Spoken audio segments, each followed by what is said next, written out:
Hello and welcome to another edition of the RPG Book Report. I'm your host, Logician Tim. For those of you that are new here, here's how this works. I pick up a brand new RPG that I know nothing about. I read a chapter and then I share with you guys what I learned. Easy as that.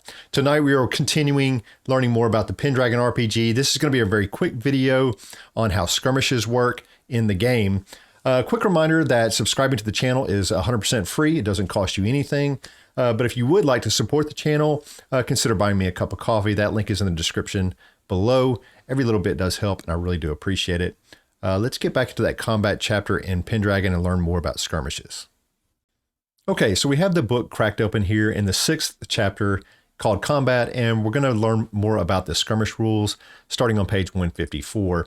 So no surprise here, there's a lot of fighting in Pendragon and in this era in general. And they kind of break it down into 3 different types of combat.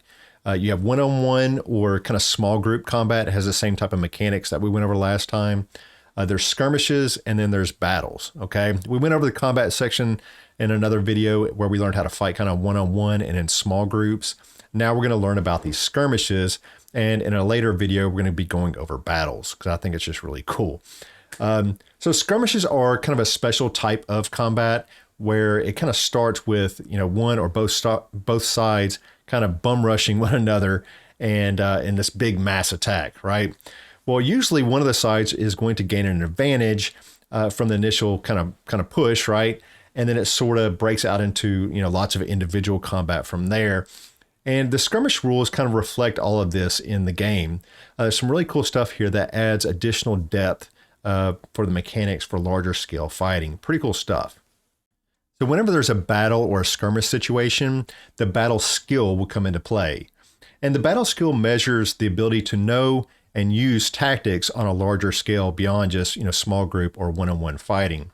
So someone that has a high battle skill means that they know how to stay close to their unit and kind of survey the battlefield, and recognize any type of advantages or disadvantages that might be available. Now, the battle skill has 2 different functions. It allows leaders to command their group in battles and skirmishes, and also in battles only. We'll be going over this later. In battles, it's used to dictate tactical commands to individuals who are separated from the larger unit. And like I said, we're going to do a whole video on battles in Pendragon here coming up soon, so stay tuned for that. In a skirmish, the primary commander for each force will make a battle roll to determine if there will be a tactic modifier added to the fighters. And this is pretty cool. So most of the time, the primary commander, they tell us, is not a player. And if this is the case, the GM will roll for them, and the enemy commander will roll for their on this table as well.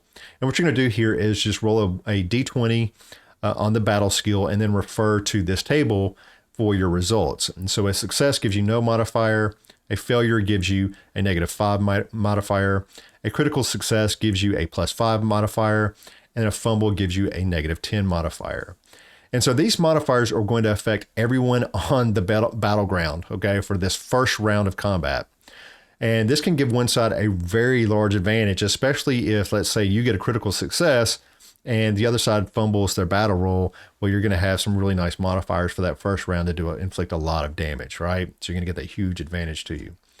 And so remember, there are, likely like 30 or 40 or more combatants, in a skirmish engaged. So you don't want to really wait around for, the GM to roll for every little combat melee round, right? For every NPC out there, you'd be there for days, right? And they give us this nice little table here called Follower's Fate.